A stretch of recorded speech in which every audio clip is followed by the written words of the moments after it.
korraldada Eestis igal aastaajal ühe korra prügikorjamise võistluse. Võistlusest võtaksid osa kõik koolid ja lasteaiad.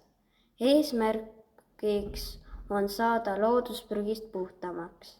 Tiim, kes kogub kõige rohkem kilosid või tonne, on võitja ning auhinnaks nädalane reis Soome.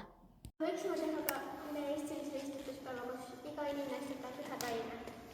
Iga laps, kes kooli läheb, peaks istutama puu. Puud toodavad hapnikku ning pakuvad kodu lindudele ja loomadele.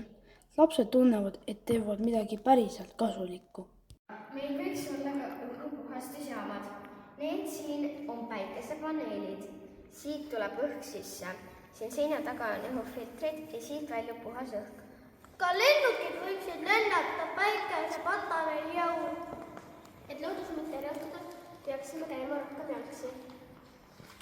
Peaksime õpikute kiiled kaasa rohkem aastaid kasutama.